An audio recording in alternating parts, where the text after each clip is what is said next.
ನಮಸ್ಕಾರ. ಮುಖ್ಯಾಂಶಗಳು. ನೂತನ ಕೃಷಿ ಕಾಯ್ದೆಗಳ ರದ್ಧತಿ ಪ್ರತಿಪಕ್ಷಗಳ ಪಟ್ಟು, ಸಂಸತ್ ಉಭಯ ಸದನಗಳಲ್ಲಿ ಪ್ರತಿಧ್ವನಿ, ಕಲಾಪ ನಾಳೆಗೆ ಮುಂದೂಡಿಕೆ. ಉಕ್ಕು ವಲಯದಲ್ಲಿ ಉತ್ಪಾದನೆ ಆಧಾರಿತ ಪ್ರೋತ್ಸಾಹಕ ಯೋಜನೆ, ಕೇಂದ್ರ ಸಂಪುಟ ಅನುಮತಿ, 5 ಲಕ್ಷಕ್ಕೂ ಅಧಿಕ ಉದ್ಯೋಗ ಸೃಷ್ಟಿ, ಸಚಿವ ಅನುರಾಗ್ ಠಾಕೂರ್. ಇದೇ 26ಕ್ಕೆ 2 ವರ್ಷ ಪೂರ್ಣಗೊಳಿಸಲಿರುವ ರಾಜ್ಯ ಸರ್ಕಾರ, ವಿಶೇಷ ಕಾರ್ಯಕ್ರಮ ಆಯೋಜನೆ, ಪಕ್ಷ ಬಲವರ್ಧನೆಗೆ ಆದ್ಯತೆ, ಮುಖ್ಯಮಂತ್ರಿ ಬಿಎಸ್ ಯಡಿಯೂರಪ್ಪ. ಕೊರೋನಾ ಸವಾಲಿನ ನಡುವೆಯೂ ಎಸ್ಎಸ್ಎಲ್ಸಿ ಪರೀಕ್ಷೆ ಯಶಸ್ವಿ, ಪೋಷಕರು ವಿದ್ಯಾರ್ಥಿಗಳಿಗೆ ಶಿಕ್ಷಣ ಸಚಿವ ಎಸ್ ಸುರೇಶ್ ಕುಮಾರ್ ಅಭಿನಂದನೆ.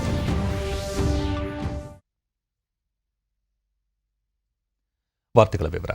ನೂತನ ಕೃಷಿ ಕಾಯ್ದೆಗಳನ್ನು ರದ್ದುಗೊಳಿಸುವುದು ಸೇರಿದಂತೆ ವಿವಿಧ ಬೇಡಿಕೆಗಳ ಈಡೇರಿಕೆಗೆ ಆಗ್ರಹಿಸಿ ಪ್ರತಿಪಕ್ಷಗಳ ಸದಸ್ಯರು ಗದ್ದಲವೆಬ್ಬಿಸಿದ ಹಿನ್ನೆಲೆಯಲ್ಲಿ ಸಂಸತ್ತಿನ ಉಭಯ ಸದನಗಳ ಕಲಾಪವನ್ನು ಶುಕ್ರವಾರಕ್ಕೆ ಮುಂದೂಡಲಾಯಿತು. ಲೋಕಸಭೆಯಲ್ಲಿ ಇಂದು ಕಲಾಪ ಆರಂಭವಾಗುತ್ತಿದ್ದಂತೆ ಕಾಂಗ್ರೆಸ್ ಸದಸ್ಯರು ಗದ್ದಲ ಆರಂಭಿಸಿದರು. ಇದರ ಮಧ್ಯೆಯೇ ಸ್ಪೀಕರ್ ಓಂ ಬಿರ್ಲಾ ಪ್ರಶ್ನೋತ್ತರ ಕೈಗೆತ್ತಿಕೊಂಡರು. 3 ಪ್ರಶ್ನೆಗಳಿಗೆ ಸರ್ಕಾರ ಉತ್ತರ ನೀಡುತ್ತಿದ್ದಂತೆ ಪ್ರತಿಪಕ್ಷಗಳ ಸದಸ್ಯರ ಗದ್ದಲ ಹೆಚ್ಚಾಯಿತು. ಸ್ಪೀಕರ್ ಪದೇ ಪದೇ ಮನವಿ ಮಾಡಿಕೊಂಡರೂ ಪ್ರಯೋಜನವಾಗದ ಹಿನ್ನೆಲೆಯಲ್ಲಿ ಕಲಾಪವನ್ನು ಮಧ್ಯಾಹ್ನ 12 ಗಂಟೆಗೆ ಮುಂದೂಡಲಾಯಿತು. आवश्यकता होगी केवल और केवल तभी पानी जो है बांध से छोड़ा जाएगा. ಮತ್ತೆ ಕಲಾಪ ಸಮಾವೇಶಗೊಂಡಾಗ ಕಾಂಗ್ರೆಸ್ ಸದಸ್ಯರು ಗದ್ದಲ ಮುಂದುವರೆಸಿದರು. ಇದರ ಮಧ್ಯೆಯೇ ದೇಶದ ಒಳನಾಡು ಸಾರಿಗೆಯಲ್ಲಿ ಏಕರೂಪ ವ್ಯವಸ್ಥೆ ಜಾರಿಗೆ ತರುವ ಉದ್ದೇಶ ಹೊಂದಿರುವ ಒಳನಾಡು ಹಡಗು ವಿಧೇಯಕವನ್ನು ಮಂಡಿಸಲಾಯಿತು. ಪ್ರತಿಪಕ್ಷಗಳ ಗದ್ದಲದ ಮಧ್ಯೆಯೇ ವಿಧೇಯಕ ಮಂಡಿಸಿದ ಕೇಂದ್ರ ಬಂದರು ಮತ್ತು ಜಲಮಾರ್ಗಗಳ ಸಚಿವ ಸರ್ಬಾನಂದ ಸೋನೋವಾಲ, ಒಳನಾಡಿನ ಜಲಮಾರ್ಗಗಳಲ್ಲಿ ಸಂಚರಿಸುವ ಹಡಗುಗಳ ಓಡಾಟವನ್ನು ಸುವ್ಯವಸ್ಥಿತಗೊಳಿಸಲು ಮತ್ತು ನಿಯಂತ್ರಿಸಲು ವಿಧೇಯಕ ನೆರವಾಗಲಿದೆ. ಒಳನಾಡಿನ ಹಡಗುಗಳ ಸುರಕ್ಷತೆ ಮತ್ತು ನೋಂದಣಿಯನ್ನು ಖಚಿತಪಡಿಸುತ್ತದೆ ಎಂದು ಹೇಳಿದರು.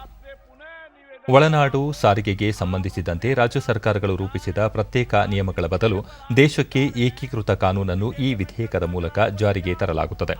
ಒಳನಾಡು ಸಾರಿಗೆಗಳ ನೋಂದಣಿ, ಸಿಬ್ಬಂದಿ ಮತ್ತು ಹಡಗುಗಳ ವಿವರಗಳನ್ನು ಎಲೆಕ್ಟ್ರಾನಿಕ್ ಪೋರ್ಟಲ್ನಲ್ಲಿ ಇರಿಸಲು ಕೇಂದ್ರೀಕೃತ ದತ್ತಾಂಶ ವ್ಯವಸ್ಥೆ ಒದಗಿಸುತ್ತದೆ ಎಂದು ಹೇಳಿದರು.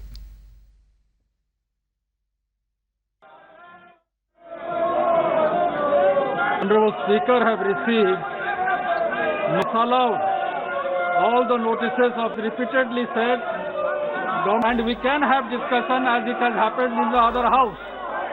ಭೋಜನ ನಂತರ 2 ಗಂಟೆಗೆ ಕಲಾಪ ಆರಂಭವಾದಾಗಲೂ ಗದ್ದಲ ಮುಂದುವರಿಯಿತು. ಇದರ ಮಧ್ಯೆಯೇ ಕೇಂದ್ರ ರಕ್ಷಣಾ ಖಾತೆ ರಾಜ್ಯ ಸಚಿವ ಅಜಯ್ ಭಟ್ ಅವರು 2021ರ ಅಗತ್ಯ ರಕ್ಷಣಾ ಸೇವೆಗಳ ಸುಗ್ರೀವಾಜ್ಞೆಯನ್ನು ಕಾಯ್ದೆ ರೂಪದಲ್ಲಿ ಬದಲಾಯಿಸುವ ಅಗತ್ಯ ರಕ್ಷಣಾ ಸೇವೆಗಳ ವಿಧೇಯಕವನ್ನು ಸದನದಲ್ಲಿ ಮಂಡಿಸಿದರು. ಗದ್ದಲ ಮುಂದುವರೆದಿದ್ದರಿಂದ ಸಭಾಧ್ಯಕ್ಷರ ಸ್ಥಾನದಲ್ಲಿದ್ದ ಹಿರಿಯ ಸದಸ್ಯ ಭರ್ತೃಹರಿ ಮೆಹತಾಬ್ ಅವರು ಕಲಾಪವನ್ನು 4 ಗಂಟೆಗೆ ಮುಂದೂಡಿದರು. ಮತ್ತೆ ಕಲಾಪ ಆರಂಭವಾದಾಗಲೂ ಗದ್ದಲ ಕಡಿಮೆಯಾಗದ ಕಾರಣ ಸದನವನ್ನು ಸೋಮವಾರಕ್ಕೆ ಮುಂದೂಡಲಾಯಿತು.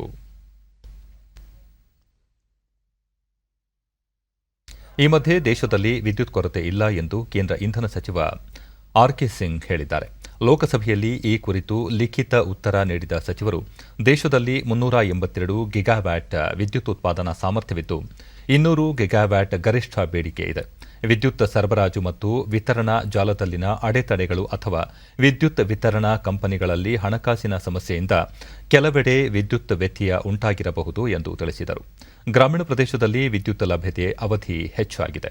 2015-16ರಲ್ಲಿ ದಿನದ 12 ಗಂಟೆ ವಿದ್ಯುತ್ ಪೂರೈಕೆಯಾಗುತ್ತಿದ್ದರೆ ಈ ವರ್ಷದ ಮೇ ತಿಂಗಳಲ್ಲಿ ವಿದ್ಯುತ್ ಲಭ್ಯತೆ ಪ್ರಮಾಣ ದಿನ 22.17 ಗಂಟೆಗಳಿಗೆ ಏರಿದೆ. ಅದೇ ರೀತಿ ನಗರ ಪ್ರದೇಶದಲ್ಲಿ ದಿನದ ಸರಾಸರಿ 23.33 ಗಂಟೆ ವಿದ್ಯುತ್ ಪೂರೈಕೆಯಾಗುತ್ತಿದೆ ಎಂದು ವಿವರಿಸಿದರು. ಕೆಲವು ಯೋಜಿತ ವಿದ್ಯುತ್ ಸ್ಥಗಿತ ಮತ್ತು ಅನಿರೀಕ್ಷಿತ ಪರಿಸ್ಥಿತಿಗಳನ್ನು ಹೊರತುಪಡಿಸಿ ದೇಶದ ಬಹುತೇಕ ರಾಜ್ಯ ಮತ್ತು ಕೇಂದ್ರಾಡಳಿತ ಪ್ರದೇಶಗಳು ದಿನದ 24 ಗಂಟೆ ವಿದ್ಯುತ್ ಪೂರೈಕೆ ಮಾಡಿವೆ ಎಂದು ಸಚಿವರು ತಿಳಿಸಿದರು. ಇತ್ತ ರಾಜ್ಯಸಭೆಯಲ್ಲೂ ಬೆಳಗ್ಗೆ 11 ಗಂಟೆಗೆ ಕಲಾಪ ಆರಂಭವಾಗುತ್ತಿದ್ದಂತೆ ಪ್ರತಿಪಕ್ಷಗಳ ಸದಸ್ಯರು ಎದ್ದು ನಿಂತು ಗದ್ದಲ ಆರಂಭಿಸಿದರು. ಕೇಂದ್ರ ಸರ್ಕಾರದ ವಿರುದ್ಧ ಭಿತ್ತಿಪತ್ರಗಳನ್ನು ಪ್ರದರ್ಶಿಸಲಾರಂಭಿಸಿದರು. ಹೀಗಾಗಿ ಸಭಾಪತಿಯವರು ಕಲಾಪವನ್ನು ಮಧ್ಯಾಹ್ನ 12 ಗಂಟೆಯವರೆಗೆ ಮುಂದೂಡಿದರು. 12 ಗಂಟೆಗೆ ಮತ್ತೆ ಕಲಾಪ ಆರಂಭವಾದಾಗಲೂ ಗದ್ದಲ ಮುಂದುವರೆದಿದ್ದರಿಂದ ಉಪಸಭಾಪತಿಗಳು ಕಲಾಪವನ್ನು ಭೋಜನಾ ನಂತರಕ್ಕೆ ಮುಂದೂಡಿದರು. ಭೋಜನಾ ನಂತರ ಕಲಾಪ ಆರಂಭವಾದಾಗಲೂ ಗದ್ದಲ ಮುಂದುವರಿಯಿತು. ಇದರ ನಡುವೆಯೇ ಕೇಂದ್ರ ಮಾಹಿತಿ ಮತ್ತು ತಂತ್ರಜ್ಞಾನ ಸಚಿವ ಅಶ್ವಿನಿ ವೈಷ್ಣವ್ ಅವರು ಪೆಗಾಸಸ್ ವಿವಾದ ಕುರಿತಂತೆ ಸರ್ಕಾರದ ಹೇಳಿಕೆಯನ್ನು ಸದನದಲ್ಲಿ ಮಂಡಿಸಿದರು. ನಂತರ ಉಪಸಭಾಪತಿಗಳು ಕಲಾಪವನ್ನು 4 ಗಂಟೆಗೆ ಸೇರುವಂತೆ ಮುಂದೂಡಿದರು. ಮತ್ತೆ ಸದನ ಸೇರಿದಾಗಲೂ ಪ್ರತಿಪಕ್ಷಗಳು ಗದ್ದಲ ಮುಂದುವರಿಸಿದ್ದರಿಂದ ಕಲಾಪವನ್ನು ಶುಕ್ರವಾರಕ್ಕೆ ಮುಂದೂಡಲಾಯಿತು. 2021 also appeared to be an attempt to malign the Indian democracy and its well-established institutions. We cannot fault those who haven't read the story in detail, and I request all members to examine the issues on facts and logic. Sir, with your permission, I may be allowed to lay the statement on the table. ಭಾರತದಲ್ಲಿ Pegasus ಬೇಹುಗಾರಿಕೆ ಕುರಿತ ವರದಿಗಳು ಭಾರತದ ಪ್ರಜಾಪ್ರಭುತ್ವ ಮತ್ತು ದೇಶದ ಪ್ರಜೆಗಳನ್ನು ಕೆಣಕುವ ದುರುದ್ದೇಶಪೂರಿತ ಪ್ರಯತ್ನ ಎಂದು ಕೇಂದ್ರ ಮಾಹಿತಿ ಮತ್ತು ತಂತ್ರಜ್ಞಾನ ಸಚಿವ ಅಶ್ವಿನಿ ವೈಷ್ಣವ್ ಹೇಳಿದ್ದಾರೆ. ರಾಜ್ಯಸಭೆಯಲ್ಲಿ ಇಂದು ಪ್ರತಿಪಕ್ಷಗಳ ಗದ್ದಲದ ನಡುವೆ ಪೆಗಾಸಸ್ ಬೇಹುಗಾರಿಕೆ ವಿವಾದ ಕುರಿತಂತೆ ಸರ್ಕಾರದ ಪರ ಹೇಳಿಕೆ ನೀಡಿದ ಅವರು, ಸಂಸತ್ ಅಧಿವೇಶನ ಆರಂಭವಾಗುವ ಒಂದು ದಿನ ಮೊದಲು ಪೆಗಾಸಸ್ ಬೇಹುಗಾರಿಕೆ ಕುರಿತಂತೆ ಗಂಭೀರ ಆರೋಪಗಳನ್ನು ಮಾಡಿದ ವರದಿ ವೆಬ್ ಪೋರ್ಟಲ್ ಒಂದರಲ್ಲಿ ಪ್ರಸಾರವಾಗಿತ್ತು. ಇದು ಎಲ್ಲಾ ಮಾಧ್ಯಮಗಳಲ್ಲೂ ವರದಿಯಾಗಿತ್ತು. ಆದರೆ ಇದರಲ್ಲಿ ಯಾವುದೇ ಸತ್ಯಾಂಶವಿಲ್ಲ ಎಂದು ಹೇಳಿದರು. ಈ ಹಿಂದೆಯೂ ಪೆಗಾಸಸ್ ಬೇಹುಗಾರಿಕೆ ಕುರಿತು ವರದಿಯಾದಾಗ ಎಲ್ಲಾ ಪಕ್ಷಗಳು ಸೇರಿದಂತೆ ಸುಪ್ರೀಂ ಕೋರ್ಟ್ ಕೂಡ ಇಂತಹ ಬೇಹುಗಾರಿಕೆ ನಡೆದಿರುವುದನ್ನು ನಿರಾಕರಿಸಿದ್ದವು.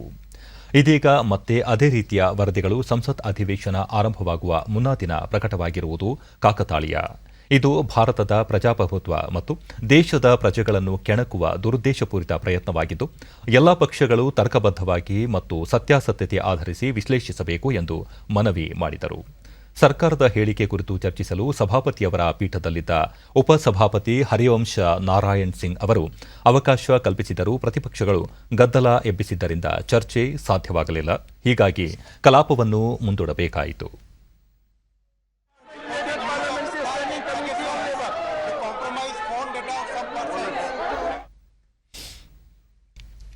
ದೇಶದಲ್ಲಿ ಉಕ್ಕಿನ ಉತ್ಪನ್ನಗಳನ್ನು ತಯಾರಿಸುವ ಕೈಗಾರಿಕೆಗಳಿಗೆ ಪ್ರೋತ್ಸಾಹ ನೀಡಲು ಕೇಂದ್ರ ಸರ್ಕಾರ 7,322 ಕೋಟಿ ರೂಪಾಯಿ ವೆಚ್ಚದ ವಿಶೇಷ ಯೋಜನೆಯೊಂದನ್ನು ಜಾರಿಗೊಳಿಸಲು ನಿರ್ಧರಿಸಿದೆ ಎಂದು ಕೇಂದ್ರ ಮಾಹಿತಿ ಮತ್ತು ಪ್ರಸಾರ ಖಾತೆ ಸಚಿವ ಅನುರಾಗ್ ಸಿಂಗ್ ಠಾಕೂರ್ ಹೇಳಿದ್ದಾರೆ. ಇಂದು ಪ್ರಧಾನಿ ನರೇಂದ್ರ ಮೋದಿ ಅವರ ಅಧ್ಯಕ್ಷತೆಯಲ್ಲಿ ಈ ನಿರ್ಧಾರ ಕೈಗೊಳ್ಳಲಾಗಿದ್ದು, ಉಕ್ಕಿನ ಉತ್ಪನ್ನಗಳನ್ನು ತಯಾರಿಸುವ ಕಾರ್ಖಾನೆಗಳಿಗೆ ವಿಶೇಷ ವಿನಾಯಿತಿಗಳನ್ನು ನೀಡಲು ತೀರ್ಮಾನಿಸಲಾಗಿದೆ ಎಂದು ತಿಳಿಸಿದರು. ಈ ಯೋಜನೆಯಿಂದ ದೇಶದ ಉಕ್ಕಿನ ಉತ್ಪನ್ನಗಳ ತಯಾರಿಕಾ ಕ್ಷೇತ್ರದಲ್ಲಿ 39,625 ಕೋಟಿ ರೂಪಾಯಿ ಬಂಡವಾಳ ಹೂಡಿಕೆಯಾಗುವ ನಿರೀಕ್ಷೆ ಇದೆ. 5,25,000 ಮಂದಿಗೆ ಉದ್ಯೋಗಾವಕಾಶ ಲಭ್ಯವಾಗಲಿದೆ ಎಂದು ಹೇಳಿದರು. ಇದಲ್ಲದೆ ಕೇಂದ್ರಾಡಳಿತ ಪ್ರದೇಶವಾಗಿ ಘೋಷಣೆಯಾಗಿರುವ ಲಡಾಖ್ನ ಶೈಕ್ಷಣಿಕ ಸೇರಿದಂತೆ ಒಟ್ಟಾರೆ ಅಭಿವೃದ್ಧಿಗೆ ಕೇಂದ್ರೀಯ ವಿಶ್ವವಿದ್ಯಾಲಯ ಮತ್ತು ಸಂಯೋಜಿತ ವಿವಿಧೋದ್ದೇಶ ನಿಗಮ ಸ್ಥಾಪಿಸಲು ಸಂಪುಟ ಸಭೆಯಲ್ಲಿ ತೀರ್ಮಾನಿಸಲಾಗಿದೆ ಎಂದರು. ಲೇಹ್, ಕಾರ್ಗಿಲ್ ಸೇರಿದಂತೆ ಲಡಾಖ್ ಕೇಂದ್ರಾಡಳಿತ ಪ್ರದೇಶ ವ್ಯಾಪ್ತಿಯಲ್ಲಿ ಉನ್ನತ ಶಿಕ್ಷಣದ ಅಭಿವೃದ್ಧಿಗೆ ಕೇಂದ್ರೀಯ ವಿಶ್ವವಿದ್ಯಾಲಯ ನೆರವಾಗಲಿದೆ.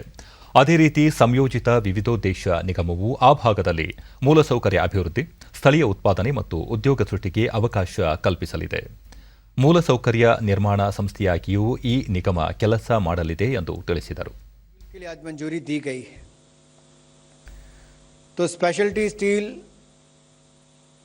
प्रोडक्शन लिंक इंसेंटिव स्कीम के अंतर्गत लाकर इसको 6,322 करोड़ रुपए की आज मंजूरी दी गई है.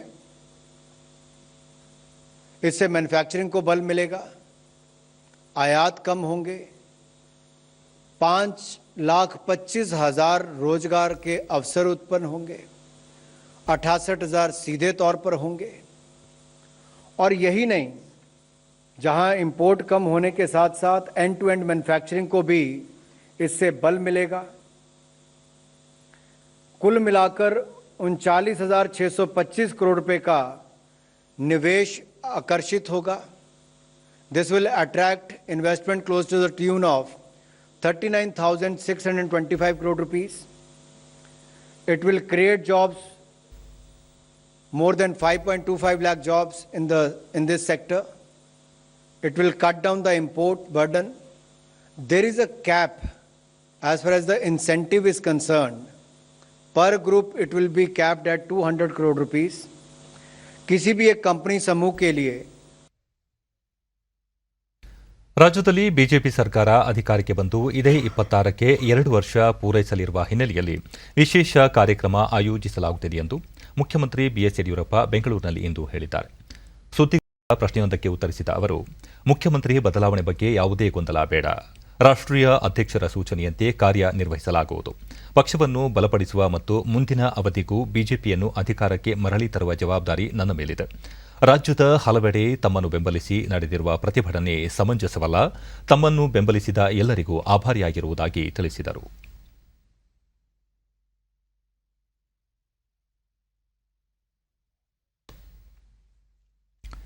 ಮುಖ್ಯಮಂತ್ರಿ ಬಿಎಸ್ ಯಡಿಯೂರಪ್ಪ ನೇತೃತ್ವದಲ್ಲಿ ವಿಧಾನಸೌಧದಲ್ಲಿ ಇಂದು ಸಚಿವ ಸಂಪುಟ ಸಭೆ ಆರಂಭಗೊಂಡಿದೆ.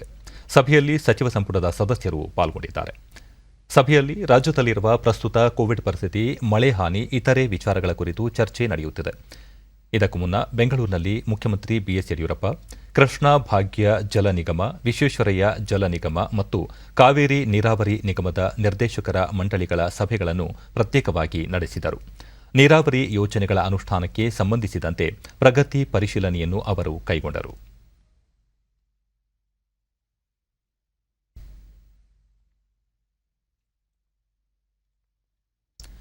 ಆಮ್ಲಜನಕ ಘಟಕಗಳ ಕಾರ್ಯಾಚರಣೆ ಮತ್ತು ನಿರ್ವಹಣೆ ಕುರಿತು ಐಟಿಐ ಬೋಧಕರು ಹಾಗೂ ಸಿಬ್ಬಂದಿಗೆ ಹಮ್ಮಿಕೊಂಡಿದ್ದ ಆನ್ಲೈನ್ ತರಬೇತಿ ಕಾರ್ಯಕ್ರಮಕ್ಕೆ ಉಪಮುಖ್ಯಮಂತ್ರಿ ಡಾ ಸಿಎನ್ ಅಶ್ವತ್ಥನಾರಾಯಣ ಬೆಂಗಳೂರಿನಲ್ಲಿ ಇಂದು ಚಾಲನೆ ನೀಡಿದರು. ರಾಷ್ಟ್ರೀಯ ಆರೋಗ್ಯ ಮಿಷನ್ ಯೋಜನೆಯಡಿ ವಿದ್ಯಾರ್ಥಿಗಳು ಹಾಗೂ ಶೈಕ್ಷಣಿಕ ಸಂಸ್ಥೆಗಳ ಪಾಲುದಾರಿಕೆ ಉತ್ಸಾಹವನ್ನು ಶ್ಲಾಘಿಸಿದ ಅವರು, ಹೆಚ್ಚಿನ ಯುವಜನರು ಆರೋಗ್ಯ ಹಾಗೂ ತುರ್ತು ಸೇವಾ ಕೌಶಲ್ಯಗಳನ್ನು ರೂಢಿಸಿಕೊಳ್ಳಬೇಕಿದೆ. ವಿಶೇಷವಾಗಿ ಸಾಂಕ್ರಾಮಿಕ ಸಂದಿಗ್ಧತೆಯ ಸಂದರ್ಭದಲ್ಲಿ ಇದು ಹೆಚ್ಚು ಪ್ರಯೋಜನಕಾರಿಯಾಗಿದೆ ಎಂದು ಟ್ವಿಟರ್ನಲ್ಲಿ ಅಭಿಪ್ರಾಯಪಟ್ಟಿದ್ದಾರೆ.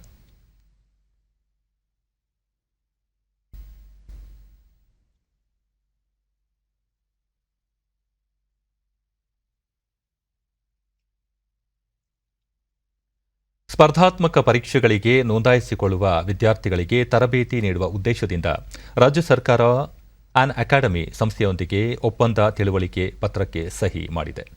ಇದು 3 ವರ್ಷಗಳ ಅವಧಿಯ ಕಾರ್ಯಯೋಜನೆಯಾಗಿದ್ದು, ಉನ್ನತ ಶಿಕ್ಷಣ ಸಚಿವರು ಆಗಿರುವ ಉಪಮುಖ್ಯಮಂತ್ರಿ ಡಾ ಸಿಎನ್ ಅಶ್ವತ್ಥನಾರಾಯಣ ಸಮ್ಮುಖದಲ್ಲಿ ಒಪ್ಪಂದ ವಿನಿಮಯ ನಡೆಯಿತು. ಈ ಕುರಿತು ಟ್ವಿಟರ್ನಲ್ಲಿ ಮಾಹಿತಿ ಹಂಚಿಕೊಂಡಿರುವ ಡಾ ಸಿಎನ್ ಅಶ್ವತ್ಥನಾರಾಯಣ, 3 ವರ್ಷಗಳ ಅವಧಿಯಲ್ಲಿ ಪ್ರತಿ ವರ್ಷ 2 ಬಾರಿ ಆನ್ಲೈನ್ ಪರೀಕ್ಷೆಗಳನ್ನು ನಡೆಸಿ ಅರ್ಹ ವಿದ್ಯಾರ್ಥಿಗಳನ್ನು ತರಬೇತಿಗೆ ಆಯ್ಕೆ ಮಾಡಿಕೊಳ್ಳಲಾಗುವುದು. 4,500 ಫಲಾನುಭವಿ ವಿದ್ಯಾರ್ಥಿಗಳು ಉಚಿತ ಟ್ಯೂಷನ್, ವಿದ್ಯಾರ್ಥಿ ವೇತನ ಹಾಗೂ ತರಬೇತಿ ಸದಸ್ಯತ್ವ ಪಡೆಯಲಿದ್ದಾರೆ. ವಿದ್ಯಾರ್ಥಿಗಳು ಇಂತಹ ಮಹತ್ವದ ಕಾರ್ಯಯೋಜನೆಯನ್ನು ಸದುಪಯೋಗಪಡಿಸಿಕೊಳ್ಳುವ ಮೂಲಕ ಅವರ ಶೈಕ್ಷಣಿಕ ಕನಸುಗಳ ಸಾಕಾರಕ್ಕೆ ಮುಂದಾಗಬೇಕು ಎಂದು ತಿಳಿಸಿದ್ದಾರೆ.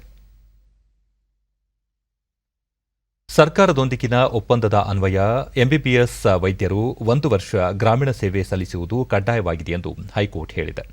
ಗ್ರಾಮೀಣ ಪ್ರದೇಶದಲ್ಲಿ ಕಡ್ಡಾಯ ಸೇವೆ ಪ್ರಶ್ನಿಸಿ ವೈದ್ಯಕೀಯ ವಿದ್ಯಾರ್ಥಿಗಳು ಸಲ್ಲಿಸಿದ್ದ ಅರ್ಜಿಯನ್ನು ನಿರಾಕರಿಸಿರುವ ರಾಜ್ಯ ಹೈಕೋರ್ಟ್, ಒಪ್ಪಂದದ ಅನ್ವಯ ಸೇವೆ ಸಲ್ಲಿಸುವುದು ಕಡ್ಡಾಯವಾಗಿದೆ.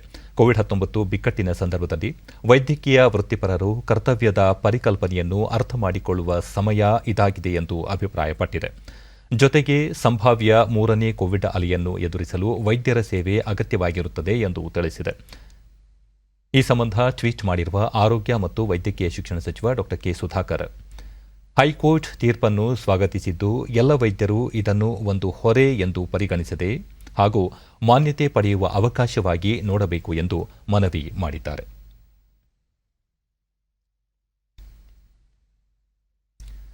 ಕೊರೋನಾ ಸವಾಲಿನ ಸಂದರ್ಭದಲ್ಲಿ ಕುತೂಹಲ ಕೆರಳಿಸಿದ್ದ ಎಸ್ಎಸ್ಎಲ್ಸಿ ಪರೀಕ್ಷೆಗಳು ಇಂದು ಅಂತ್ಯಗೊಂಡಿವೆ.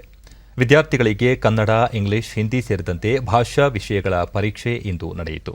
ಪರೀಕ್ಷೆಗೆ ಕೋವಿಡ್ ಶಿಷ್ಟಾಚಾರದಂತೆ ಮಾರ್ಗಸೂಚಿ ಪಾಲನೆಗೆ ಒತ್ತು ನೀಡಿ ಅಗತ್ಯ ಕ್ರಮಗಳನ್ನು ಕೈಗೊಳ್ಳಲಾಗಿತ್ತು. ಬಹು ಆಯ್ಕೆ ಮಾದರಿಯ 120 ಪ್ರಶ್ನೆಗಳಿಗೆ ನಿಗದಿತ 3 ಗಂಟೆಗಳ ಅವಧಿಯಲ್ಲಿ ವಿದ್ಯಾರ್ಥಿಗಳು ಉತ್ತರಿಸಿದರು. ಮುಖ್ಯ ವಿಷಯಗಳಿಗೆ ಕಳೆದ ಸೋಮವಾರ ನಡೆದ ಪರೀಕ್ಷೆಯಂತೆಯೇ ಭಾಷಾ ವಿಷಯದ ಪರೀಕ್ಷೆಗಳಿಗೂ ಒಂದೇ ಪ್ರಶ್ನೆ ಪತ್ರಿಕೆ ನೀಡಲಾಗಿತ್ತು. ಅದರಲ್ಲಿ 1ರಿಂದ 40ರವರೆಗೆ ಪ್ರಥಮ, 40ರಿಂದ 80ರವರೆಗೆ ದ್ವಿತೀಯ ಹಾಗೂ 81ರಿಂದ 120ರವರೆಗೆ ತೃತೀಯ ಭಾಷಾ ಪ್ರಶ್ನೆಗಳಿಗೆ ಆದ್ಯತೆ ನೀಡಲಾಗಿತ್ತು.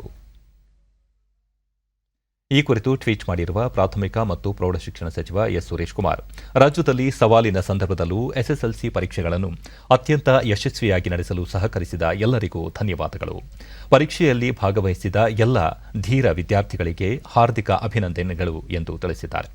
ಅಲ್ಲದೆ ಪರೀಕ್ಷೆ ಆಯೋಜನೆಗೆ ಪ್ರೋತ್ಸಾಹಿಸಿದ ಮುಖ್ಯಮಂತ್ರಿ ಬಿಎಸ್ ಯಡಿಯೂರಪ್ಪ, ಸಚಿವ ಸಂಪುಟದ ಎಲ್ಲ ಸಹೋದ್ಯೋಗಿಗಳು, ಶಿಕ್ಷಣ ಇಲಾಖೆಯ ಎಲ್ಲ ಅಧಿಕಾರಿಗಳು, ಪೋಷಕರು ಹಾಗೂ ಪಾಲ್ಗೊಂಡ ವಿದ್ಯಾರ್ಥಿಗಳನ್ನು ಅಭಿನಂದಿಸಿದರು. ಸರ್ಕಾರ ಜಾರಿಗೆ ತಂದಿರುವ ನೂತನ ಕೃಷಿ ಕಾನೂನುಗಳು ಪ್ರಯೋಜನಕಾರಿ ಮತ್ತು ರೈತರ ಪರವಾಗಿವೆ ಎಂಬುದಕ್ಕೆ ಇಡೀ ದೇಶವೇ ಸಾಕ್ಷಿಯಾಗಿದೆ ಎಂದು ಕೇಂದ್ರ ಕೃಷಿ ಸಚಿವ ನರೇಂದ್ರ ಸಿಂಗ್ ತೋಮರ್ ದೆಹಲಿಯಲ್ಲಿ ಇಂದು ಹೇಳಿದ್ದಾರೆ. ಕೃಷಿ ಕಾನೂನುಗಳನ್ನು ರದ್ದುಗೊಳಿಸುವಂತೆ ಪ್ರತಿಪಕ್ಷಗಳು ಸಂಸತ್ತಿನ ಒಳಗೆ ಮತ್ತು ಹೊರಗೆ ಪ್ರತಿಭಟನೆ ನಡೆಸುತ್ತಿರುವ ಹಿನ್ನೆಲೆಯಲ್ಲಿ ಪ್ರತಿಕ್ರಿಯೆ ನೀಡಿರುವ ಅವರು, ಕೃಷಿ ಕಾನೂನುಗಳ ಕುರಿತು ಈಗಾಗಲೇ ಚರ್ಚಿಸಿದ್ದು, ಅದು ರೈತರಿಗೆ ಅತ್ಯಂತ ಪ್ರಯೋಜನಕಾರಿ ಎಂಬುದು ಸ್ಪಷ್ಟವಾಗಿದೆ. ಈ ಕುರಿತು ಸಮಸ್ಯೆಗಳೇನು ಎಂಬ ಬಗ್ಗೆ ಪ್ರತಿಪಕ್ಷಗಳು ಕಾನೂನು ಪ್ರಕಾರ ಚರ್ಚಿಸಲು ಮುಂದೆ ಬಂದರೆ ಚರ್ಚೆಗೆ ಸರ್ಕಾರ ಸಿದ್ಧವಿದೆ ಎಂದು ಹೇಳಿದರು. ಕೇಂದ್ರ ಸರ್ಕಾರ ಜಾರಿಗೆ ತಂದಿರುವ 3 ಕೃಷಿ ಕಾಯ್ದೆಗಳನ್ನು ರದ್ದುಗೊಳಿಸಬೇಕು ಎಂದು ಆಗ್ರಹಿಸಿ ಕಾಂಗ್ರೆಸ್ ನಾಯಕ ರಾಹುಲ್ ಗಾಂಧಿ ನೇತೃತ್ವದಲ್ಲಿ ಕಾಂಗ್ರೆಸ್ ಸಂಸತ್ ಸದಸ್ಯರು ಇಂದು ಬೆಳಗ್ಗೆ ಸಂಸತ್ ಆವರಣದ ಗಾಂಧಿ ಪ್ರತಿಮೆ ಎದುರು ಧರಣಿ ನಡೆಸಿದರು. ಇನ್ನೊಂದೆಡೆ ಶಿರೋಮಣಿ ಅಕಾಲಿ ದಳ ಸಂಸದರು ಸಂಸತ್ ಭವನದ ಎದುರು ಪ್ರತಿಭಟಿಸಿದ್ದರು. उसके आगे अगर उनका कोई प्रस्ताव है तो प्रस्ताव लेकर आएंगे तो हम चर्चा करेंगे.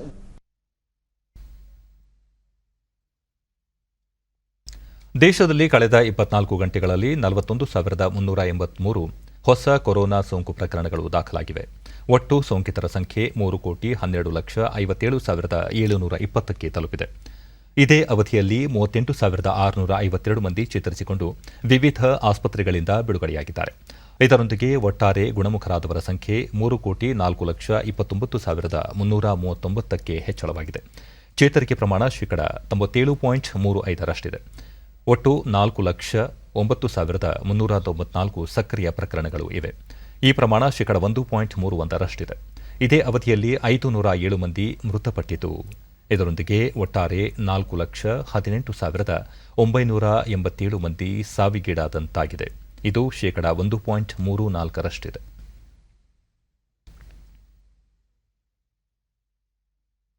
ದೇಶದಲ್ಲಿ ಲಸಿಕೆ ಅಭಿಯಾನ ವಿಶೇಷವಾಗಿ ಮುಂದುವರೆದಿದೆ.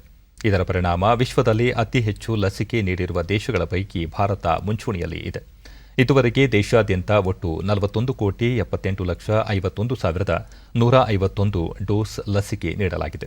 ನಿನ್ನೆ ಒಂದೇ ದಿನ 22,77,679 ಡೋಸ್ ಲಸಿಕೆ ನೀಡಲಾಗಿದೆ ಎಂದು ಕೇಂದ್ರ ಆರೋಗ್ಯ ಸಚಿವಾಲಯ ತಿಳಿಸಿದೆ. ದೇಶದಲ್ಲಿ ಕೊರೋನಾ ಮಾದರಿಗಳ ಪರೀಕ್ಷಾ ಸಾಮರ್ಥ್ಯದಲ್ಲಿ ನಿರಂತರ ಹೆಚ್ಚಳ ಮಾಡಲಾಗುತ್ತಿದ್ದು, ಇದುವರೆಗೆ ಒಟ್ಟು 45,911,712 ಮಂದಿಗೆ ಕೊರೋನಾ ಮಾದರಿ ಪರೀಕ್ಷೆ ನಡೆಸಲಾಗಿದೆ. ನಿನ್ನೆ ಒಂದೇ ದಿನ 17,18,439 ಮಂದಿಯ ಮಾದರಿ ಪರೀಕ್ಷಿಸಲಾಗಿದೆ ಎಂದು ಭಾರತೀಯ ವೈದ್ಯಕೀಯ ಸಂಶೋಧನಾ ಮಂಡಳಿ ಐಸಿಎಂಆರ್ ತಿಳಿಸಿದೆ.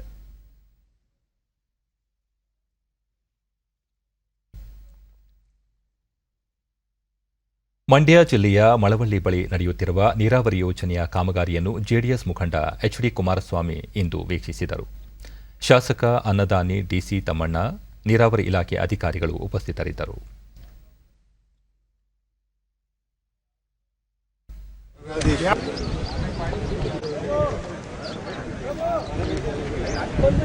ಇದು ಸುಮಾರು 11.9 ಕಿಲೋಮೀಟರ್. ಬಳಿಕ ಸುದ್ದಿಗಾರರೊಂದಿಗೆ ಎಚ್ಡಿ ಕುಮಾರಸ್ವಾಮಿ, ಕಾವೇರಿ ನೀರಾವರಿ ಯೋಜನೆಯ ಕಾಮಗಾರಿಯು ನಿಗದಿತ ಅವಧಿಯಲ್ಲಿ ಮುಗಿಸಿ ಕೆರೆಗಳನ್ನು ತುಂಬಿಸುವ ಕೆಲಸ ಆಗಬೇಕಿದೆ. ಪ್ರಸ್ತುತ ಸರ್ಕಾರ ತರಾತುರಿಯಲ್ಲಿ ರಾಜ್ಯದ ನೀರಾವರಿ ಇಲಾಖೆಯ 4 ನಿಗಮಗಳಿಗೆ 12,000 ಕೋಟಿ ರೂಪಾಯಿಗಳನ್ನು ಬಿಡುಗಡೆಗೆ ಅನುಮತಿ ನೀಡಿದೆ. ಆ ಪೈಕಿ ಕಾವೇರಿ ನಿಗಮಕ್ಕೆ ಕೇವಲ 1,000 ಕೋಟಿ ರೂಪಾಯಿ ನೀಡುತ್ತಿರುವುದು ತಾರತಮ್ಯ ನೀತಿಯಾಗಿದೆ ಎಂದು ದೂರಿದರು. ಯಾವುದೇ ರೀತಿಯ ಸಮಸ್ಯೆಗಳಿಲ್ಲ, ಅಡೆತಡೆಗಳು ಇಲ್ಲದೆ ಇರತಕ್ಕಂಥದ್ದಿದೆ. ಇದೆಲ್ಲ ಸ್ವಲ್ಪ ಸಣ್ಣ ಪುಟ್ಟ ಸಮಸ್ಯೆಗಳನ್ನು ಬಗೆಹರಿಸಬೇಕಾಗಿದೆ. ನಮ್ಮ ಈ ಒಂದು ಯೋಜನೆ ಪ್ರಾರಂಭ ಮಾಡಿದಂಥದ್ದು ಸಮ್ಮಿಶ್ರ ಸರ್ಕಾರದಲ್ಲಿ ಈ ಒಂದು ಕಾಮಗಾರಿಗಳು ಅಟ್ಲೀಸ್ಟ್ 2022ರೊಳಗೆ ಕಂಪ್ಲೀಟ್ ಆಗಬೇಕು ಅಂತ ಮಾಡಿದಂಥದ್ದು. ಆದರೆ ಸ್ವಲ್ಪ ಸಣ್ಣ ಪುಟ್ಟ ಟೆಕ್ನಿಕಲ್ ಸಮಸ್ಯೆಗಳು, ಭೂಸ್ವಾಧೀನವು ದೊಡ್ಡ ಮಟ್ಟದಲ್ಲಿನೂ ನಾವು ಯಾವುದೇ ರೀತಿಯ ತೊಂದರೆಗಳಿಲ್ಲ. ಅದ್ರ ಜೊತೆಗೆ ಅಂದಾನಿ ಅವರ ಒಂದು ಮನವಿ, ನಾವು ಈ ನೀರನ್ನು ತೆಗೆದುಕೊಂಡು ಹೋಗ್ಬೇಕಾದ್ರೆ ಎನ್ ರೂಟ್ ಬರ್ತಕ್ಕಂಥ ಸುಮಾರು 12-13 ವಿಲೇಜ್ಗಳು ಮಳವಳ್ಳಿ ಕ್ಷೇತ್ರದ ಹಳ್ಳಿಗಳಿದ್ದಾವೆ. ಆ ಹಳ್ಳಿಗಳಿಗೂ ಕುಡಿಯೋ ನೀರಿನ ವ್ಯವಸ್ಥೆಯನ್ನು ಮಾಡಿಕೊಡ್ಬೇಕು ಅಂತಕ್ಕಂಥದ್ದು ಅವರ ಒಂದು ಮನವಿ ಸಹ ಇದೆ. ಅದನ್ನು ಪರಿಗಣಿಸ್ತಕ್ಕಂಥದ್ದಕ್ಕೆ ಅಧಿಕಾರಿಗಳಿಗೆ ಮನವಿ ಮಾಡ್ತಾ ಇದ್ದೇವೆ. ಒಟ್ಟಾರೆ ಈ ಒಂದು ಯೋಜನೆಯ ಮುಖಾಂತರ ಇವತ್ತು ರಾಮನಗರ ಮತ್ತು ಮಂಡ್ಯ ಜಿಲ್ಲೆಯ 2 ಪ್ರಮುಖವಾಗಿ ಮದ್ದೂರು ಮತ್ತು ಮಳವಳ್ಳಿ ಕ್ಷೇತ್ರಗಳಿಗೂ ಸಹ ರೈತರಿಗೆ ಅನುಕೂಲ ಆಗ್ತಕ್ಕಂಥ ಯೋಜನೆ ಇದು. ನಿರಂತರವಾಗಿ ಸುರಿಯುತ್ತಿರುವ ಮಳೆಯಿಂದಾಗಿ ಬೆಂಗಳೂರು ಮಂಗಳೂರು ಹೆದ್ದಾರಿಯ ಸಕಲೇಶಪುರ ತಾಲೂಕಿನ ದೋಣಿಗಾಲ್ ಬಳಿ ಭೂಕುಸಿತ ಉಂಟಾಗಿದ್ದು ರಸ್ತೆ ಸಂಚಾರ ಅಸ್ತವ್ಯಸ್ತವಾಗಿದೆ. ಭೂಕುಸಿತ ಪರಿಣಾಮ ಮುಂಜಾಗ್ರತಾ ಕ್ರಮವಾಗಿ ಹಾಸನ ಜಿಲ್ಲಾಡಳಿತ 4 ದಿನಗಳ ಕಾಲ ಶಿರಾಡಿ ಘಾಟ್ನಲ್ಲಿ ವಾಹನ ಸಂಚಾರವನ್ನು ನಿರ್ಬಂಧಿಸಿದೆ. ಸಕಲೇಶಪುರದಲ್ಲಿ ಮಾರ್ಗದಲ್ಲಿ ಮಂಗಳೂರಿಗೆ ಸಂಚರಿಸುವ ಎಲ್ಲ ವಾಹನಗಳು ಬೇಲೂರು, ಕೊಟ್ಟಿಗೆಹಾರ, ಚಾರ್ಮಾಡಿ ಘಾಟ್ ಮೂಲಕ ಮಂಗಳೂರು ತಲುಪುವಂತೆ ಜಿಲ್ಲಾಡಳಿತ ಮನವಿ ಮಾಡಿದೆ. ಅಲ್ಲದೆ ಹೆದ್ದಾರಿಯಲ್ಲಿ ಬೃಹತ್ ಮರ ಉರುಳಿಬಿದ್ದ ಹಿನ್ನೆಲೆ ವಾಹನ ಸಂಚಾರ ಸಂಪೂರ್ಣ ಅಸ್ತವ್ಯಸ್ತವಾಗಿತ್ತು.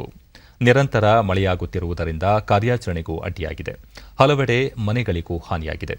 ಸ್ಥಳಕ್ಕೆ ಅಧಿಕಾರಿಗಳು ಭೇಟಿ ನೀಡಿದ್ದು ಪರಿಹಾರ ಕಾರ್ಯಗಳನ್ನು ವೀಕ್ಷಿಸಿದರು.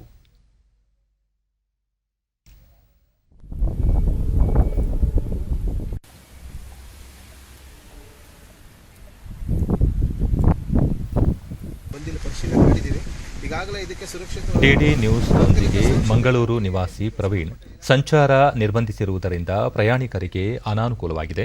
ಆದಷ್ಟು ಬೇಗ ಸಂಚಾರ ಪುನರಾರಂಭವಾಗಬೇಕಿದೆ ಎಂದರು. ಕ್ರಮಕ್ಕೆ ಅಂತ ಈಗಲೇ ಆಕ್ಷನ್ ತಗೊಳ್ಳುತ್ತೇವೆ. ಮತ್ತು ಮನೆ ಜಿಲ್ಲಾಧಿಕಾರಿಗಳು ಮತ್ತು ಈಗಲೇ ಇದಕ್ಕೇನು ತಾತ್ಕಾಲಿಕ ಪರಿಹಾರ ಇರಬೇಕು ಅದನ್ನು ಮಾಡಿಸಿದ್ದೇವೆ. ಇಲ್ಲಾಂತಂದರೆ ಅದು ಬಡ್ಡಿ ಜರಿತಾನೆ ಇರುತ್ತೆ, ಮತ್ತು ಸಮಸ್ಯೆ ಆಗುತ್ತೆ. ಮತ್ತು ಕೆಲವೊಂದು ರಾತ್ರಿ ವಾಹನಗಳು ಓಡಾಡ್ತಾ ಇರುತ್ತೆ, ಅವ್ರಿಗೆ ಗೊತ್ತಿರಲ್ಲ. ಸ್ವಲ್ಪ ಸೈಡ್ಗೆ ಹೋದ್ರೂ ತುಂಬ ಅಪಾಯ ಆಗೋ ಸಾಧ್ಯತೆ ಇದೆ. ಹಾಗಾಗಿ ಈಗಲೇ ಇದಕ್ಕೆ ಕ್ರಮ ತಗೊಳ್ಳೋದು ಆಲ್ರೆಡಿ ಇನ್ಸ್ಟ್ರಕ್ಷನ್ ಕೊಟ್ಟಿದ್ದೀನಿ. ಬಾಕಿ ಕೆಲಸಕ್ಕೆ ಇಲ್ಲಿ ಏನಾದ್ರು ಬೇಡ ಇನ್ನೊಂದು ಏನಾದ್ರು ಹಾಕಿ ಮಾಡಿ. ದೇಶದ ಹಲವು ಭಾಗಗಳಲ್ಲಿ ಮುಂಗಾರು ತೀವ್ರವಾಗಿ ಮುಂದುವರೆದಿದ್ದು ಅನೇಕ ಪ್ರದೇಶಗಳಲ್ಲಿ ಧಾರಾಕಾರ ಮಳೆಯಾಗುತ್ತಿದ್ದು ಮಹಾರಾಷ್ಟ್ರದಲ್ಲಿ ಕಳೆದ ಕೆಲವು ದಿನಗಳಿಂದ ವ್ಯಾಪಕ ಮಳೆ ಸುರಿಯುತ್ತಿದೆ. ಇಂದು ಕೂಡ ವರುಣನ ಆರ್ಭಟ ಹೆಚ್ಚಾಗಲಿದೆ ಎಂದು ಹವಾಮಾನ ಇಲಾಖೆ ಮುನ್ಸೂಚನೆ ನೀಡಿದೆ. ಭಾರೀ ಮಳೆಯಿಂದಾಗಿ ಮುಂಬೈನಿಂದ ಹೊರಡಲಿರುವ ಮತ್ತು ಆಗಮಿಸುವ ರೈಲುಗಳ ಸಂಚಾರವನ್ನು ರದ್ದುಗೊಳಿಸಲಾಗಿದ್ದು ಕೆಲ ಮಾರ್ಗಗಳಲ್ಲಿ ಬದಲಾವಣೆ ಮಾಡಲಾಗಿದೆ. ಮಹಾರಾಷ್ಟ್ರದ ರಾಯಗಢ, ಪುಣೆ, ರತ್ನಗಿರಿ, ಕೋಲ್ಹಾಪುರ ಮತ್ತು ಸತಾರಾಗಳಲ್ಲಿ ಹೆಚ್ಚಿನ ಮಳೆಯಾಗುತ್ತಿರುವ ಕಾರಣ ಸಾಮಾನ್ಯ ಜನಜೀವನ ಅಸ್ತವ್ಯಸ್ತಗೊಂಡಿದ್ದು ಕೆಲವು ಮನೆಗಳಿಗೆ ನೀರು ನುಗ್ಗಿದೆ. ರಸ್ತೆಗಳಲ್ಲಿ ಮಳೆ ನೀರು ನಿಂತು ವಾಹನಗಳು ಅರ್ಧಮಟ್ಟಕ್ಕೆ ಮುಳುಗಡೆಯಾಗಿವೆ.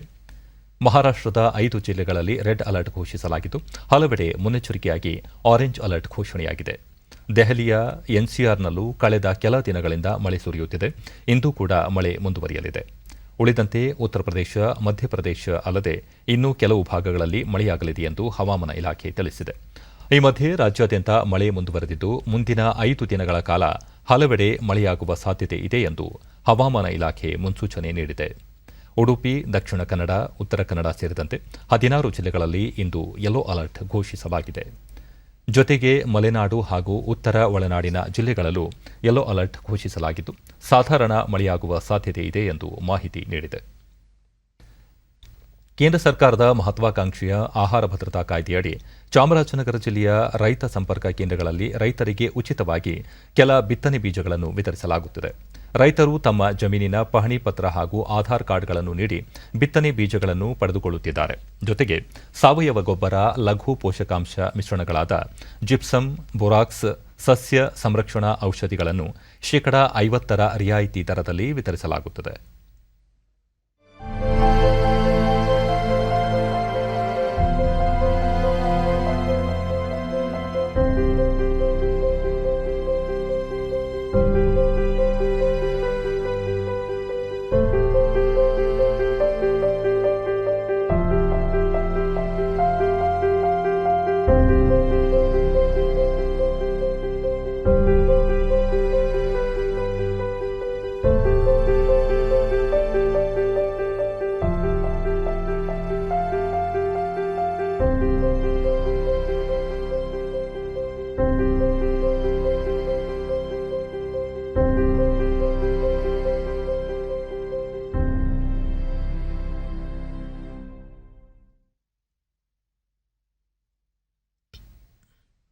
ಡಿಡಿ ನ್ಯೂಸ್ನೊಂದಿಗೆ ಫಲಾನುಭವಿ ರೈತ ಕೆಎಂ ಶ್ರೀಕಂಠಮೂರ್ತಿ.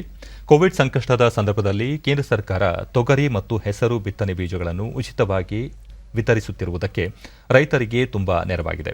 ಇದಕ್ಕಾಗಿ ಕೇಂದ್ರ ಸರ್ಕಾರಕ್ಕೆ ಅಭಿನಂದನೆ ಸಲ್ಲಿಸುವುದಾಗಿ ತಿಳಿಸಿದರು. ಬೆಳೆಯಾಗಿ ಬೆಳೆಯುವುದಕ್ಕೆ ಉಚಿತವಾಗಿ ತೊಗರಿ ಮತ್ತು ಹೆಸರು ಕಾಳನ್ನು ಇಲ್ಲಿ ಉಚಿತವಾಗಿ ಕೊಟ್ಟಿದ್ದಾರೆ. ಈ ಒಂದು ಉಚಿತವಾಗಿ ಕೊಟ್ಟಿರೋ ಸಂದರ್ಭದಲ್ಲಿ ಇದು ಈ ಸಂಕಷ್ಟದಲ್ಲಿ ತುಂಬ ರೈತನಿಗೆ ತುಂಬ ಅನುಕೂಲವಾಗಿದೆ. ಆದ್ದರಿಂದ ನಾನು ಪ್ರಧಾನಿ ನರೇಂದ್ರ ಮೋದಿ ಅವರು ಇದೇ ಭಾನುವಾರ 25ರಂದು ಆಕಾಶವಾಣಿಯ ಮನ್ ಕಿ ಬಾತ್ ಕಾರ್ಯಕ್ರಮದ ಮೂಲಕ ದೇಶ ವಿದೇಶಗಳ ಜನರೊಂದಿಗೆ ತಮ್ಮ ಅನಿಸಿಕೆಯನ್ನು ಹಂಚಿಕೊಳ್ಳಲಿದ್ದಾರೆ. ಬೆಳಗ್ಗೆ 11 ಗಂಟೆಗೆ ಆಕಾಶವಾಣಿ ಮತ್ತು ದೂರದರ್ಶನದ ಎಲ್ಲ ವಾಹಿನಿಗಳಲ್ಲಿ ಈ ಕಾರ್ಯಕ್ರಮ ಪ್ರಸಾರವಾಗಲಿದೆ. ಇದು ಮನದ ಮಾತು ಕಾರ್ಯಕ್ರಮದ 79ನೇ ಆವೃತ್ತಿಯಾಗಿದೆ. ಈ ಕಾರ್ಯಕ್ರಮ newsonair.com ಮತ್ತು ನ್ಯೂಸ್ ಆನ್ ಏರ್ ಮೊಬೈಲ್ ಆಪ್ನಲ್ಲೂ ಪ್ರಸಾರವಾಗಲಿದೆ. ಜೊತೆಗೆ ಎಐಆರ್, ಡಿಟಿ ನ್ಯೂಸ್, ಪಿಎಂಒ ಮತ್ತು ವಾರ್ತಾ ಮತ್ತು ಪ್ರಸಾರ ಸಚಿವಾಲಯದ ಯೂಟ್ಯೂಬ್ ಚಾನೆಲ್ಗಳಲ್ಲೂ ಪ್ರಸಾರವಾಗಲಿದೆ. ಆಕಾಶವಾಣಿ ಹಿಂದಿ ಕಾರ್ಯಕ್ರಮದ ನಂತರ ಪ್ರಾದೇಶಿಕ ಭಾಷೆಯ ಅವತರಣಿಕೆಯನ್ನು ಪ್ರಸಾರ ಮಾಡಲಿದೆ. ಈ ಪ್ರಾದೇಶಿಕ ಭಾಷೆಯ ಅವತರಣಿಕೆ 25ರ ರಾತ್ರಿ 8 ಗಂಟೆಗೆ ಮರುಪ್ರಸಾರವಾಗಲಿದೆ.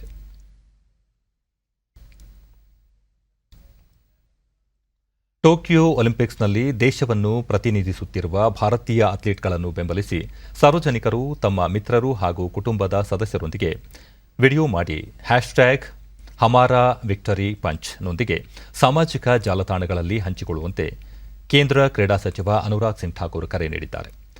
ಅನುರಾಗ್ ಠಾಕೂರ್ ತಮ್ಮ ಟ್ವೀಟ್ನಲ್ಲಿ ಜನರು ವಿಡಿಯೋ ಮಾಡಿ ಅದನ್ನು 5 ಜನರ ಜೊತೆ ಟ್ಯಾಗ್ ಮಾಡಬೇಕು ಮತ್ತು ಭಾರತೀಯ ಒಲಿಂಪಿಕ್ಸ್ ತಂಡಗಳನ್ನು ಬೆಂಬಲಿಸಿದ ವಿಡಿಯೋಗಳನ್ನು ಸಾಮಾಜಿಕ ಜಾಲತಾಣಗಳಲ್ಲಿ ಹಂಚಿಕೊಳ್ಳುವಂತೆ ಮನವಿ ಮಾಡಿದ್ದಾರೆ. ಅಲ್ಲದೆ ಜನರು ಚೇರ್ ಫಾರ್ ಇಂಡಿಯಾ ಅಭಿಯಾನವನ್ನು ಜನಾಂದೋಲನವಾಗಿ ಮಾಡಬೇಕು ಎಂದು ಕೋರಿದ್ದು, ಅವರು ಕಾನೂನು ಮತ್ತು ನ್ಯಾಯ ಸಚಿವ ಕಿರಣ್ ರಿಜಿಜು, ಕ್ರಿಕೆಟ್ ಪಟು ವೀರೇಂದ್ರ ಸೆಹ್ವಾಗ್, ನಟ ಅಕ್ಷಯ್ ಕುಮಾರ್, ಬ್ಯಾಡ್ಮಿಂಟನ್ ಆಟಗಾರ್ತಿ ಸೈನಾ ನೆಹ್ವಾಲ್ ಮತ್ತು ಪೇಟಿಎಂ ಸಂಸ್ಥಾಪಕ ವಿಜಯ್ ಶೇಖರ್ ಶರ್ಮಾ ಅವರಿಗೆ ಟ್ಯಾಗ್ ಮಾಡಿ ವಿಡಿಯೋವನ್ನು ಪೋಸ್ಟ್ ಮಾಡಿದ್ದಾರೆ. भारतीय एथलीट्स का मनोबल बढ़ाएं। आपको करना सिर्फ इतना है, अपने दोस्तों के साथ, अपने परिवार के साथ, अपनी टीम के साथ इंडिया को चीयर करते हुए हमारा विक्ट्री पंच वीडियो बनाएं। आगे 5 लोगों को टैग करिए और चीयर फॉर इंडिया को एक जन आंदोलन बनाइए.